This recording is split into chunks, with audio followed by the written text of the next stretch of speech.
Good evening. This is the regular joint meeting of the Oakley City Council. Oakley City Council acting as the successor agency to the Oakley Redevelopment Agency and special meeting of the Oakley Public Financing Authority. This meeting is called to order at 6:30 p.m. I will now call the roll. Councilmember Henderson? Here. Councilmember Fuller? Dr. O.G. here. Councilmember Meadows? Here. Vice Mayor Shaw? Here. And I am the mayor, Anissa Williams, present. We will now have our pledge done by Councilmember Meadows. I pledge allegiance to the flag of the United States of America and to the republic for which it stands, one nation, under God, indivisible, with liberty and justice for all.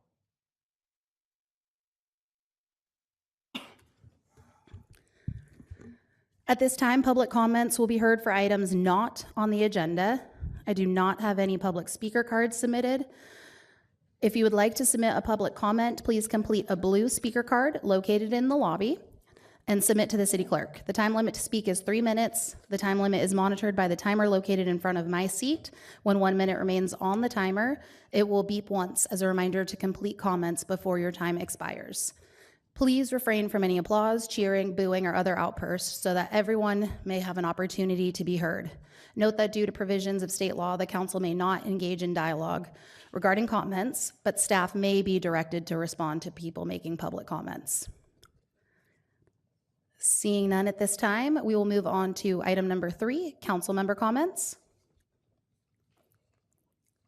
Vice Mayor Shaw. I just wanted to take this time to congratulate the chair of our planning commission on the birth of his daughter today. Councilmember Fuller. Yes, I was just pondering today and reading an article about the Ukrainian draft and the trouble they're having in Ukraine about deserters fleeing the country. And it came to my mind that on January 21st, 1977, it was a bad day for me and many other Americans and Marine Corps members who had fought during the Vietnam War, many losing their lives, myself having to watch the figures come across, realizing that a number of them, many of them were draftees, and it disproportionately a number of marginalized people, including BIPOC. And the only thing that would happen on January 21st, 1977, is Jimmy Carter was inaugurated as President of the United States and pardoned every American military draft dodger that fled to Canada, allowing them to come home. In other words, he wasted all the lives that were lost. 55,000 men, a few women, but that was the time it was. And he pardoned them. He said, oh, come on back. War's over, actually. The war was over April 31st, 1975, when the Marines went up on the roof of the embassy, U.S. Embassy in Saigon, Vietnam, and helped Henry Cabot Lodge and a few of the other members flee, and then remain there for a prolonged period of time because they thought that they had already come back. And I read in the news, every time I get bothered with our deserters, our dodgers, military draft dodgers in this country, and when I see it in another country, it bothers me. I was reading about the Ukraine that they are having a terrible time. They're having to guard the rivers with military personnel that should be out in the field to make sure that the men don't swim across the river to get out. So I just thought that today, in a hot day like it was in Vietnam in those days when they died, and hot day like here, and walking around, I've been walking the district, and working up a sweat, and it just came to my mind. So thank you. All right, we are now moving on to item 4, the consent calendar. We do not have any online public comments, but if anybody here would like to pull any items, please let me know by submitting a blue speaker card. Are there any items that the council would like to pull for discussion, or is there a motion to approve the consent calendar? No, I'd like to withdraw item 4.1 And it's 4.4. And that's, yes, and then 4.3. I will move the remainder, minus 4.1, 4.3, and 4.4. Second. Okay, we have a first and a second. All in favor? Aye. Opposed? Abstentions? Okay, we'll now hear item 4.1. Yes, the same one as before. I was always impressed over the years, literally years, of the professionalism that Ms. Veronis has displayed and carried and put out in the minutes, and that now they just aren't there, and I just don't think it's hers. I don't think she's just complying alone with May 22nd resolution, but irregardless of how this getting here, I will vote no. They just aren't complete. I move approval of 4.1.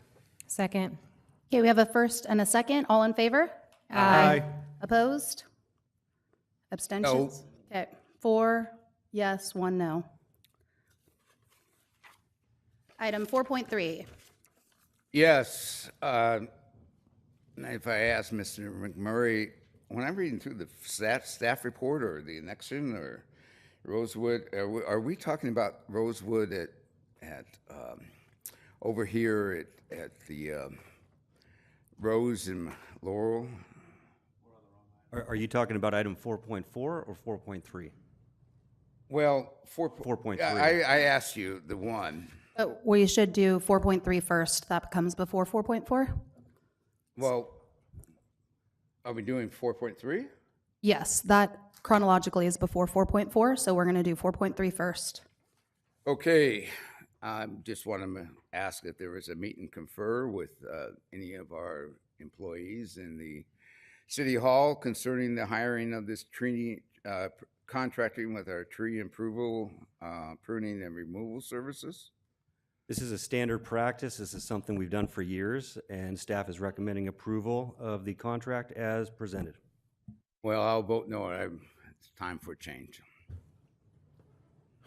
I move approval of 4.3. Second. Okay, we have a first and a second. All in favor? Aye. Opposed? No. Abstentions? Item passes 4-1. Okay, now we're moving on to 4.4. Is this, you're talking to Rosewood? Can you tell me the location of this one? Make sure I'm clear on this one. Yeah, as we communicated through email already, the parcel is located at the northwest corner. Yes. Okay, I know the staff report said it was the northeast corner, and when I looked at the map, it's northwest corner, and that's kind of, since I drive by it on a regular basis, that's what kind of I thought. So I will move approval of the item as long as it's on the northwest corner.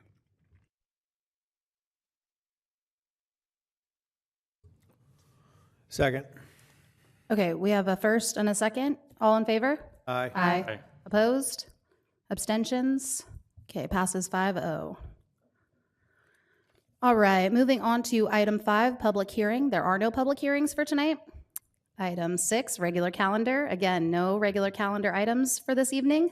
So we are moving right along to item 7.1, our city manager reports. Mr. McMurray. Thank you, Madam Mayor and Madam Vice Mayor, members of the City Council. The only thing I'd like to report is I just want to thank the staff for the tremendous job they did this past Saturday for the Heart of Oakley event. Tremendous amount of work goes into that event, like all of our events, and this one especially. I thought the crowd was great. I thought the setup was great. And our grounds here just looked spectacular. So I just wanted to congratulate and thank all the staff that did an exceptional job and worked very hard to deliver that event for our community. With that said, there are 3 items under the city manager report that we need to get to. We have the report from the Oaks Apartments. We also have Oak Johnson here if you have any questions about that report. And then as we get into the updates on both Laurel Road and East Cypress, we'll take Laurel Road first, and then that will be given by our Public Works Director, City Engineer Kevin Rohani. And then the East Cypress road widening update will be given by Billy Lee Saint-Chalern, who is our principal engineer. And just really want to stress and emphasize on both of those projects, but especially the East Cypress one. We're just looking for a little bit of patience from the community. We know the project just got started, but as we've talked about, the city is making the largest investment in capital work here along this little more than a mile stretch of roadway on East Cypress. And although the distance is not tremendously long, it is a very complex project, as Billy Lee is going to walk you through. So just wanted to stress how we need the community to be patient. We know there's going to be things that folks are going to be concerned about. Please call us, contact us. We'll talk you through it, and we'll try to answer questions as they come up. But just wanted to make that statement before those presentations are given. And I'll hand it over to you, Mayor, to discuss the Oaks Apartments and ask if there's any comments or questions of Oak Johnson. All right, great. We are moving on to item B under 7.1, report from the Oaks Apartments. Do any council members have any questions?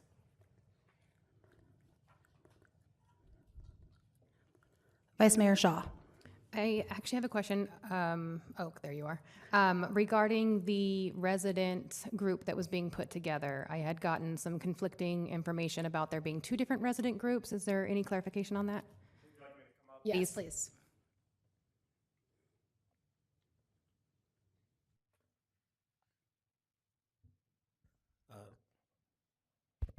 We're good. Yeah, so there were originally in August, we received input from two different groups of individuals that wanted to put forth a tenant association in some capacity. We went back and because they were conflicting groups, they each had their own idea. We actually had in place already previously a tenant council that existed previously at the Oaks. It is tenant driven. It had died out, but so we found those bylaws. We posted to all of the residents, inviting them to come meet and discuss the options for the tenant council. We then had that meeting. We also asked for members of the community to join an election committee. The tenant council will be comprised of an individual from each one of the different entities that exists. There are bylaws which have already been created and distributed amongst those individuals that were at that meeting and available for any others. Once that election will hopefully be taking place, the bylaws require 60 days notice, so we want to get it done here in 2024 so that they can have their first official meeting as a council in January 2025. That is for the tenant council that we're helping to put together, just from the standpoint of facilitating the tenants getting together. If there's another group that wants their own group or their own committee, they're certainly welcome to do that. We're not going to prevent them from getting together, but we're working with the one that we've advertised to the community. Have you seen any from the second one that isn't the one that you're moving forward with? Have you seen participation from them as well into the one that is being formed? Without knowing all of the members or individuals that want to be a part of that group, the original ones that I met with were not at the meeting that we had on, I believe it was the 5th of September. Okay, and then I had been at the Oaks helping a resident a week or so ago, and I saw in the report about the trash compactor being broken. Is that all taken care of now? Yeah, that was resolved. It was, I think it lasted about a day, maybe two, but it was a mechanical issue that got resolved by the contractor we hired. And then one last question. The staffing, are we staffed with the maintenance and everything? Yep, maintenance is fully staffed. There's been no changes in that over the past several months. The new, as I described last time, there's a regional property manager that's been hired. Knock on wood, she's supposed to start on Monday. So we're anxiously awaiting her arrival. And then we'll have a thorough onboarding plan for her that will actually involve some time away from the community so she can learn how to do the job the way we need her to do it. But then soon enough, she'll be on site interacting with the residents, interacting with the staff there on a daily basis. Okay, thank you. Yep. Councilmember Fuller? Yes, just one. I went through the presentation and reading through it and was impressed, especially the governing type committee. I'm glad you brought up some specifics on that and went through. But about 75% of the way through, there's this big page of evictions, and if you weren't obeying the rules, we're going to kick you out, basically.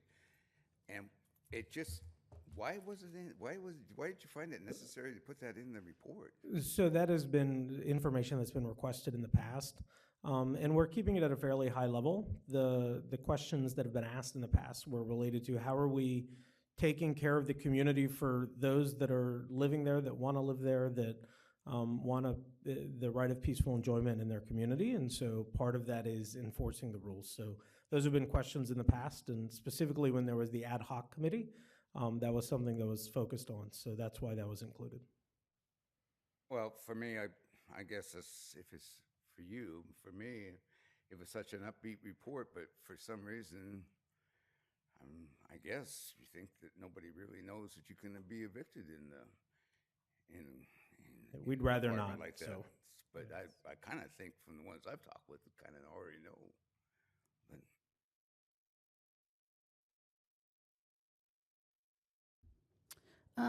I just have a couple of questions, mostly because I've been working with the food bank on some other projects. And so they said that for their senior one, they're down to about 20 participants. I did speak to a couple residents who, the reason I'm bringing this up is because it is at risk for not being there anymore. Because they really need to have 50 participants for it to make sense, but they don't want to leave these 20 households stranded. So that is, a different number than what's here. That says 36 households, but still neither one of them is the 50. But the one thing, when I was reaching out to people and asking, hey, have you seen the advertisement for this? They didn't know it was there. A lot of them have been going to like Loaves and Fishes and stuff. So when I look on the calendar, I know it's mostly activity focused, but I feel like there should potentially be some info about it there, because I don't know where these flyers are, because I spoke to many residents who didn't know that there was something happening specifically for seniors there. They thought they had to go to like Loaves and Fishes or to the senior center to get help with food bank stuff. So I think I would like to prevent that from being discontinued. Somebody from Food Bank was trying to make it here today, but it doesn't look like they did. So maybe we could set something up so that she could be in contact with someone so that we can try and troubleshoot it, because I really think it's an important resource there. I know when everything was happening with the, fridges and stuff, we had to fight people to get them to throw away the food. So I realized that food insecurity is not something we want to keep working, keep ignoring there. So if we could set something up potentially. Absolutely agree. I'd love if you could put me in contact with your contact, then we'll facilitate that on the site. And if the target is 50, then we'll make that a target at the site, and we'll see what we can do to help reach that goal. Okay, great. I appreciate it. All right, doesn't look like anybody else has any questions, so this was an easy night-ish. Thank you. Yes. All right, so you want to take item D first, Laurel Road. All right, so we will hear an update on the Laurel Road widening.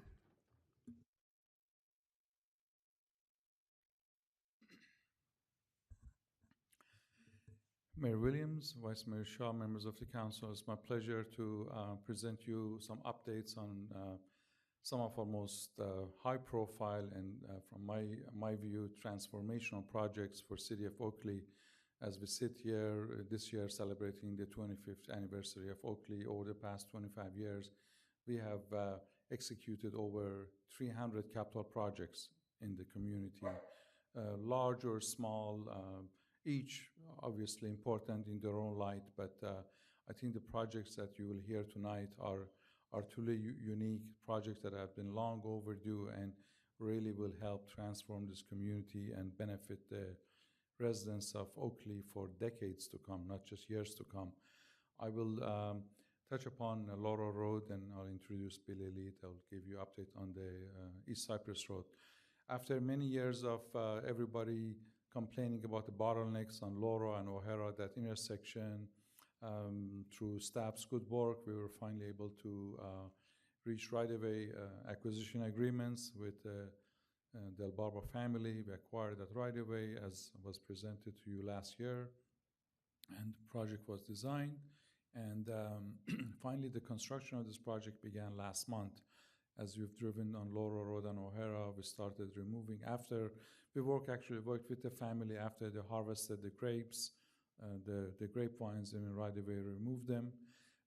We worked with Western Power administration to relocate the WAPA poles, famously known on O'Hara, on Laurel. And just yesterday, I heard from PG&E there is a guy wire pole that's on Laurel Road that we've been working with them since almost fall of last year to have it relocated, and a lot of back and forth. Finally, I heard October 9th, they're coming to relocate that pole to its permanent location. And after that, we're going to start all of our underground utility work on Laurel Road, Stone Brain, and concurrently, we're waiting for AT&T to underground their overhead lines on O'Hara. Once that's done, we will again install the utilities, followed up with curb and gutter. And so that project will get wrapped up kind of this time next year. It would include 2 full through lanes on Laurel Road. And once this project is completed, really, Laurel Road will be fully improved from Highway 4 all the way to Main Street. And as you've seen it over the past few years, we have done incremental improvements, and now this is kind of the last part of the puzzle for Laurel Road. Also, O'Hara will be widened to 2 lanes all the way to the southern edge of the project. So once it's finished, really would enhance that intersection. We're also coordinating with the developer of the Safeway Shopping Center project. So as we're working, they're working on their project, and both these projects will kind of converge towards conclusion fall of next year, where we anticipate the new Safeway store will be opened. So again, very excited, long overdue project, but we're all tracking well, and this project will be done. With that, our East Cypress Road project. East Cypress Road is by far the most complex and completed project that this city has ever undertaken. And as you will see in the presentation that Billy Lee will show you, it is truly complex. And I really want to acknowledge Billy Lee's work. She's our engineering manager, has done just a tremendous job, not only managing the design and as we started the construction of this project last month, but it involves so many stakeholders. We're coordinating with assortment of utility companies, with various developers who are adjacent to the project. And again, just the coordination on the East Cypress Road project is just beyond belief. I know nobody wants to get stuck in construction traffic, and as city manager mentioned, we ask for people's patience. This project is going to go on for about 3 years. So we're trying to execute it. We got staff on that project. We're dedicating a lot of our resources to make sure that project is done properly through phase after phase. And as it's open, I think, again, this really transformed the East Cypress Road corridor. I mean, people, they'll see from what it is today to what the pictures that you see it will be. It's night and day. So without further ado, I'll have Billy Lee come and give you her presentation on a multitude of East Cypress Road project. Thank you.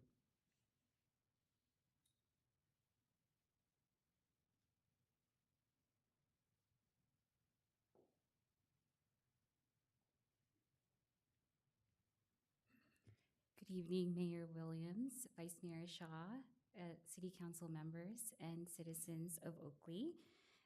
Kevin, thank you for your kind words, but I want to elaborate that this East Cypress project was, over the years, have become many, many discussions with not just the city of Oakley, but other agencies, partnering with developers, and it didn't happen overnight, and it's very exciting to see where we are today, to finally see some progress out there.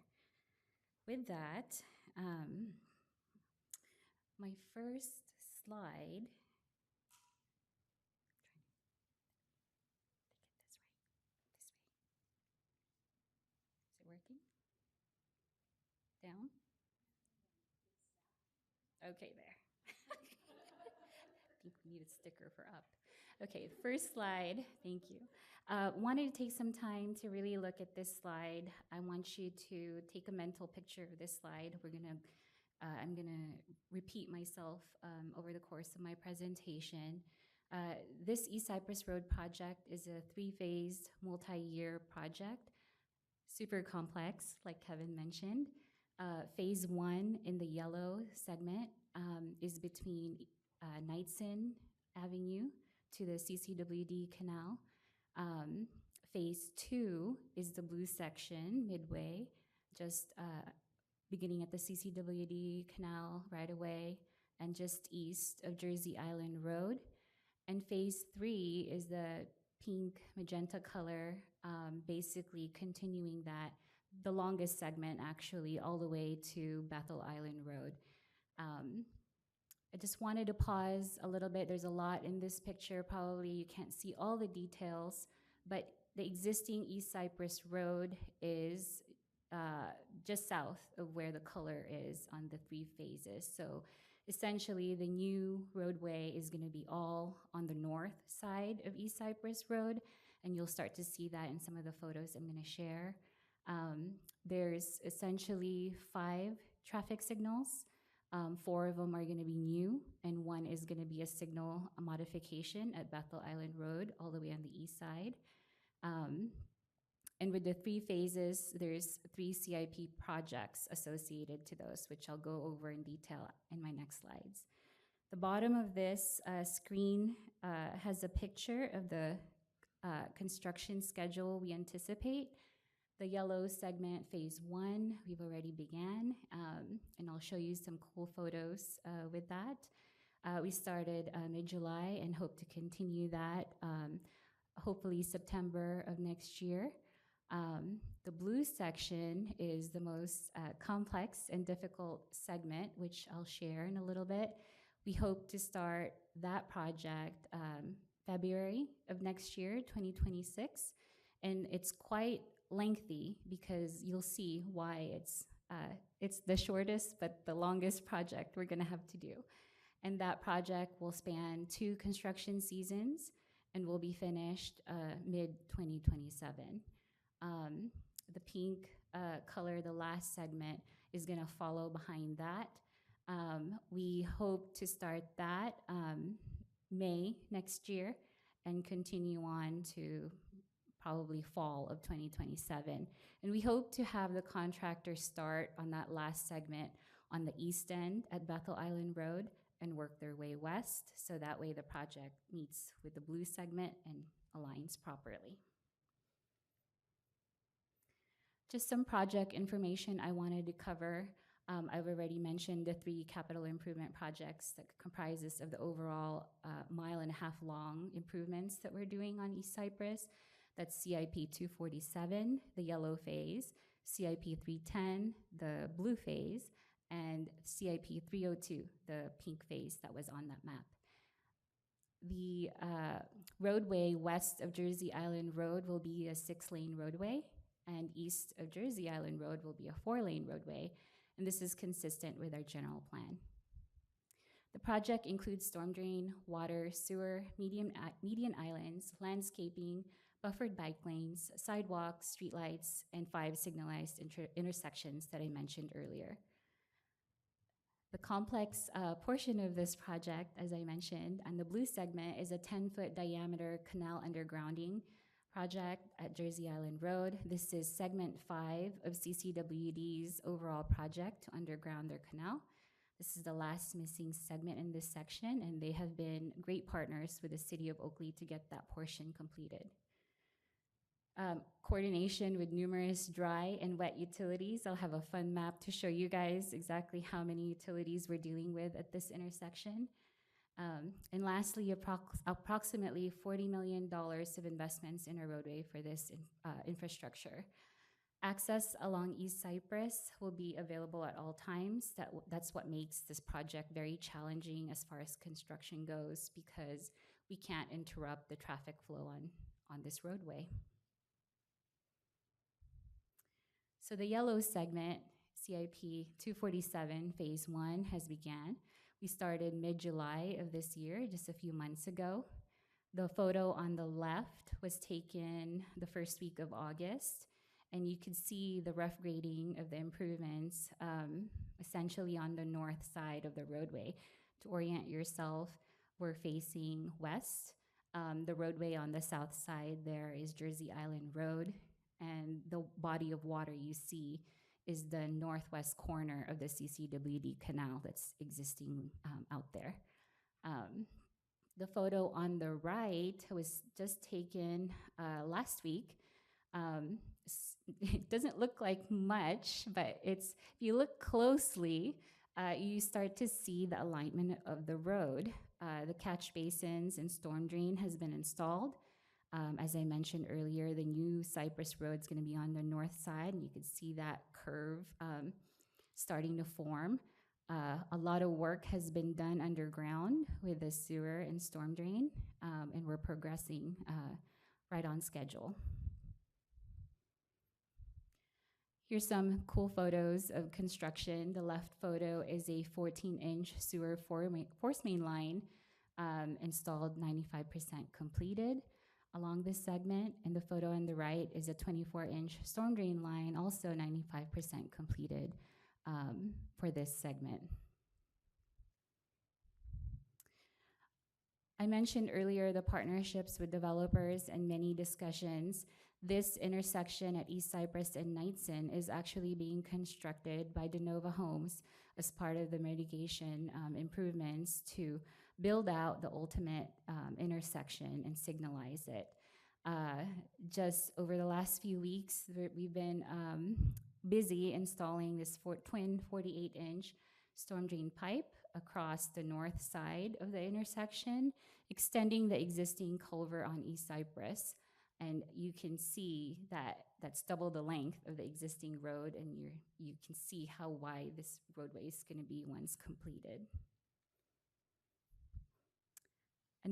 This is a fresh photo. This was just taken this morning. Another exciting thing that's happening now is we're beginning our clearing and grubbing just as at that northwest corner of Cypress and Jersey Island Road. This is CCWD's canal. First order of business is to clear and grub that area to get it ready for construction. That's a long reach excavator. Hard to see scale, but it's really big and really fun to watch them clean up that area. So phase 2 is CIP 310, and I want to remind you that first map I showed you, this is the mid section of the 3 projects. Phase 2 is the most complex segment of this overall project. There's a lot of lines there and a lot of detail. This CIP is essentially divided into 2 projects. The first part is the undergrounding of the canal, the 10-foot diameter pipe we need to put in to basically get rid of the CCWD refers to them as tubs that are left there. We need to get rid of that, regrade it, and get it ready to have the roadway on top of it. The second part of this project really is the roadway widening and the utility work that needs to happen. The CCWD canal undergrounding phase is scheduled to go out to bid next month. We're very excited, and so is CCWD. We've been talking to them and having bi-weekly meetings and coordination. And construction slated to begin spring of 2025 for the northern half and continue to 2026 for the southern half of the canal. The roadway improvements and utility undergrounding to follow once the northern portion of the canal is undergrounded. Here's another exhibit that just shows you how complex the utilities are in this area. And we're not talking small utilities. This is by far the largest utilities I've seen in our city. And I want to say every utility we have in our city is here in this tiny little intersection. Probably difficult for you to see on the screen exactly what utilities we have, but we have a 20-inch water main. We have a 24-inch water main also. There's a parallel system there. There's a 14-inch sewer force main line, an 8-inch PG&E gas main along East Cypress, and another Calpine gas main along Jersey Island Road. We have storm drain pipes we need to put in. We have a 10-foot diameter CCWD canal in undergrounding in the purple that you see, and a bunch of joint trench with AT&T, PG&E, Comcast, you name it, it's there. So there's a lot of discussions happening with all the utilities and trying to get all the schedules to align to get this project to work out in the schedule we needed to. Very complex. This is a pretty picture to show it, but the reality is each line that you see here is a trench. It's an open trench, it's a cut, it's a pipe that needs to go in the ground. So it's a lot of work. How are we gonna accomplish this while keeping traffic open? So here's a map to kind of explain what the staging is gonna look like. The first stage is essentially to underground a 10-foot diameter pipe. We're gonna start on the north side. The northwest corner receives the segment of pipe that's gonna underground that tub. The red arrows that you see are live traffic, so traffic will remain on existing Cypress and existing Jersey Island Road. All the construction is gonna happen on that northwest corner. With that, we'll also need to build a wall. Essentially, there's a pretty large vertical elevation change at this intersection, so the road needs to come up quite a bit due to a levee that needs to get built also, which I'll explain later. And the dark gray area is a temporary Jersey Island Road detour that we'll need to construct during this phase, and you'll see why in a second. Stage 2 is much, much more complex. Again, the red arrows represent where traffic's gonna be driving. We would be switching traffic to enter Jersey Island Road in that detour that was built with stage 1. In this stage, we would do all the utility undergrounding that I just showed you in a previous slide, and all the pavement that needs to happen in the north half of this roadway. That's the gray area that you see. And that's in preparation to basically swap traffic, which you'll see in the next slide. So stage 3 switches traffic now to the newly built northern half width of the East Cypress Road, the new East Cypress Road. Traffic goes back to Jersey Island Road as that's also built. The focus in this stage 3 is now to underground a 10-foot diameter pipe on the southern half, and this is the following construction season. This is now 2026. And the focus there is to finish that in preparation of finishing the road. Last stage is stage 4, and this essentially finishes up the southern half of the road. You can see that the east side of Jersey Island is narrower and it's curved. That's not the ultimate alignment. That's a transition that we planned for to keep traffic moving to existing East Cypress Road. My hope is that the contractor for the last phase for CIP 302 continues, and by that time, we'll have the roadway available on that north side, so we don't have to do this transition, and we can just swap all of the traffic to the north side and continue on. This is just a contingency plan. And the existing East Cypress Road terminates in those bulb outs that you see. The existing East Cypress Road will remain as a frontage road for the residents that live east of Jersey Island Road. The pinkish area is a future levee that needs to be built by the others and the developer for Grand Cypress Preserve. But that was the levee that I mentioned earlier, why this roadway needs to come up pretty high to clear that elevation. The last segment, and the longest and most expensive one, because it's double the length of CIP 247, the yellow portion, is 302, phase 3. And this is a screenshot of the typical section shown in our East Cypress specific plan. It's a 4-lane roadway arterial, and this would be facing east. You could see that flat area on the right-hand side of the screen. The text is small, but that's the existing Cypress Road that becomes a frontage road. And then the bottom typical section is closer to Bethel Island Road as the grades come up again, since that intersection is quite elevated. The last piece of this puzzle, all the way at the tail end, is the signal modification at East Cypress Road and Bethel Island Road. The aerial on the left side is the existing conditions. You could see that the eastbound left turn lane, there's only one, and one through, two throughs. But the ultimate configuration is shown on the right would be 2 double lefts, 2 throughs, and a dedicated right turn for the future Bethel Island Road extension to the south. With that, that concludes my presentation. It's a lot to take in. I know there's probably a bunch of questions in your mind, but we're here open for answering anything that you may have. Councilmember Fuller.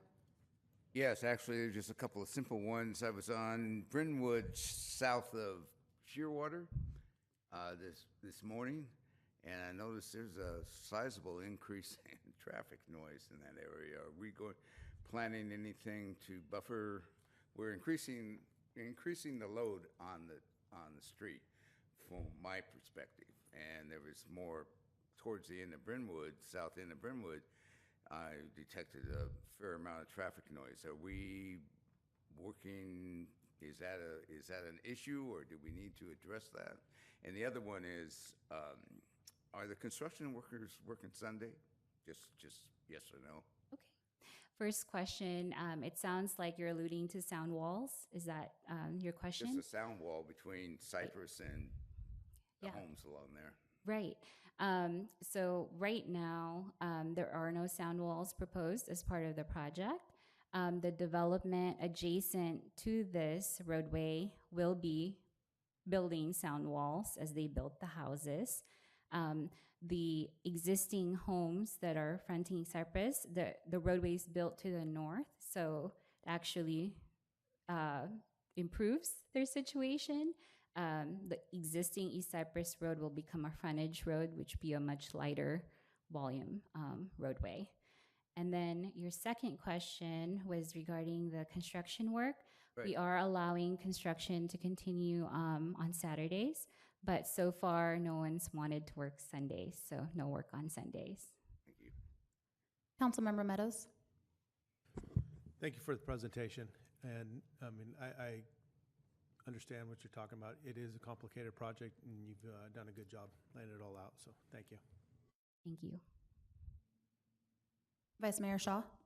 I agree. I know the residents don't want the construction, but they want the safety more than they don't want the construction. So the people that have had some complaints about the construction have usually been able to be kind of calmed with just letting them know what this is going to turn out to be when it's all said and done. So like the city manager said, and Mr. Vohani said, the patience is something we need, but you guys have done an amazing job, and I know this has been a lot of work, so thank you. Thank you. I can see why this project has not been undertaken before, so I'm really, really happy to see this here. I really loved all the detail. Not as much as you, though, clearly, because you were super excited about a lot of those, so good for you. It's your moment to shine, and I love it for you. It's awesome. That was a ton of coordination. I think overall the feedback has been really positive. The one thing that, I mean, I think people forget that they can't fly over. Unfortunately, there is going to be some. So I do appreciate this presentation and stuff. I do wonder if there's any of the, I think people would have a little more grace if they saw kind of those diagrams and stuff. Obviously, I know they can come back and watch the meeting and everything, but I wonder if there's something where we can put like that utility thing like that. It was super complex, and I think maybe just the overall vision of it, I think people will have a little more grace if they can see all of that stuff potentially. So that's just my suggestion on it. I know how much work has gone into this, and I really, really appreciate you getting it to here. It's amazing. We've been sharing photos for the city manager's office on a weekly basis. I call it fun because some of this stuff that we're doing is improvements we've never seen before out here in Oakley. So it is an exciting time. So I am sharing those photos as they come weekly, and I believe that's shared with the community. Great. Right. Thank you so much. No other questions, it looks like. Right. Hold on. Oh, just kidding. I agree with you on the excavator. It's pretty cool watching. Pretty cool. I like watching the equipment. Yeah. Don't be taking her glory. Yeah. Oh, yeah. All right. Awesome. Okay. So I think that wrapped up our city manager reports. We will move on to item 7.2, Oakley City Council. Oakley City Council acting as the successor agency to the Oakley Redevelopment Agency. Item A, reports from council liaisons to regional committees, commissions, and boards, and Oakley City Council. Oakley City Council acting as a successor agency to the Oakley Redevelopment Agency. All right, Councilmember Meadows, you're up first. This last weekend, I attended Heart of Oakley Festival. It was staff did a good job putting it on. It was a good event. Looked like a lot of people, and that sound system is a huge improvement, as alluded to in the report on Friday. Probably Wednesday of last week, I heard all this music coming out of the park and wondered what was going on. It sounded good, so thank you. Last week, I attended a CCTA meeting and an MCE meeting. In the MCE meeting, we spent a lot of time talking about nuclear energy coming out of Diablo Canyon and whether we're going to utilize that at MCE and save our ratepayers $100 million or not, which we will be. So, thank you. Vice Mayor Shaw. On the 11th, I went to the Safeway groundbreaking, which was such an amazing thing to be a part of. So excited to be on the council. I know that's been going on well before I got here, but pretty excited to be a part of it. On the 16th, I had an orientation and a history of the Delta Protection Commission. I'm serving as an alternate on that commission. On 9/17, we had the Library Stakeholder Committee meeting, and the major discussion on that was just talks of ongoing fundraising. The next day on the 18th, the Senior Committee meeting where we discussed programming, and we're talking about doing the next meeting at the current senior building to see what their facility offers and also what some of their future needs will be as far as the belongings that they have. And then on the 20th, I went to the Freedom High School homecoming game and actually got a seat right on the sidelines, which was pretty exciting. And the Heart of Oakley Festival, which was absolutely amazing. The staff did a phenomenal job. I was able to be on stage and receive a proclamation from Supervisor Burgess. I also ran from that over to the ribbon cutting for the Raw Mixed Juice Bar, which is an amazing, great, healthy addition to our downtown area. But I just can't say enough about the festival. It was probably the best attended I've seen, and I heard amazing things about it. I was there most of the day, but even after I left, people were messaging me because they didn't see me because there were so many people there. We have Tri-Delta Transit tomorrow, and that's the end of my report. Councilmember Fuller. Yes, I attended the groundbreaking on Regency Center with Safeway. I'm trying to remember the date. I guess it was the 21st. That was a nice event. And the second one is I did attend the Heart of Oakley Festival. I learned something new from Mr. Rouhani. You can have disabled parking, but you must also allow for disabled parking with EV. So that was a new combination that I wasn't aware of. I did park in one of them. Don't give me a ticket, Mr. Chief, if you would. But I don't, personally, I'll talk to Mr. Rouhani, but I don't know how wheelchairs are going to get in between that narrow space, but that's another issue that comes across. If they park head-on, they got to get out in the rear of the van and then find a way to get attached to the front. So I was thinking about that, but that's just something that goes on in my mind. And then the chief was out there doing great, and I really liked the idea. I was there twice. The water sprinkle, whatever they're called, Fitzer, I guess is where at the end of it they had white tents with dispensing water, and they were very much in use on a hot day. So I thought that was a great idea. But other than that, there was a lot of engagement, a lot of talk, a lot of people, and I appreciate it. Thank you. Councilmember Henderson? Since our last meeting, I also attended the Safeway groundbreaking, Iron House Sanitation Board of Directors meeting, the senior subcommittee meeting, and again, just joining my fellow council members. It was the festival on Saturday was excellent, and for all the discussion on parking and the parking lots and everything like that, at noon there wasn't a parking stall open in the new parking area around that, and people just seemed to be enjoying to be able to walk across. So again, kudos to staff and all the hard work it's taken for years to get that parking lot in place. Okay, so I attended the Safeway groundbreaking. Very exciting to see that work happening.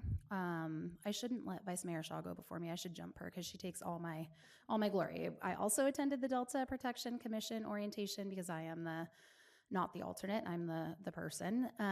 Library stakeholders meeting. I don't know what the appointee, that's what it's called. Tonight. Library stakeholders meeting. I just want to throw out a couple dates. The Friends of the Oakley Library are having a book sale October 5th, 5 to 9 p.m. October 4th, 5 to 9 p.m. and October 5th, 9 a.m. to 1 p.m. And Rotary is also hosting a tournament to benefit the library. That is a poker tournament October 11th. Get your tickets. They're going quick. Also did the school board meeting. Several speakers talked about student and teacher safety and what they feel is a lack of accountability from administration. That was from parents and from teachers. There was also desire expressed to get the SRO in place for the middle schools. They did acknowledge that that is actively being worked on, and they appreciate all of the help that's been coming their way. Also, Superintendent Palmquist and other staff, along with Mike Dupre and a couple other NAACP members, have been working with Lori Wilson on an assembly resolution for anti-racism in school. They've been working on that for over 2 years since there were some issues, and they wanted to acknowledge the work that the superintendent has done. And there's continued conversations happening about that. Also attended the Heart of Oakley Festival. It was probably, I think, the best one we've done, not just Heart of Oakley, but best festival. I heard a lot of positive comments about the axe throwing, about the grape stomping. People really thought that was cool. I did not. It was gross. But it was, really fun, and also was up there to receive the proclamation or resolution from Supervisor Burgess. And yeah, I heard nothing but great feedback. I too got a lot of messages. I didn't even see you there. I was very busy working the booth for my nonprofit, so got lots of great feedback in there, though. Everybody who was coming in was great.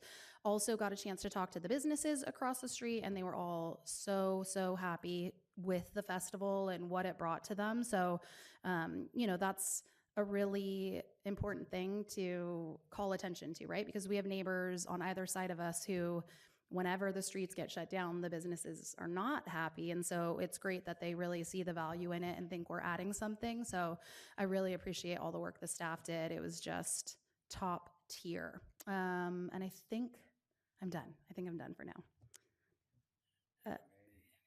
Yes. Yes, I'd also like to acknowledge I do drive by Creekside Park quite frequently during the week, in fact, quite frequently during the day. And I just want to acknowledge from this some cranky old dude that there's a lot of work going on in there, and I appreciate that very much.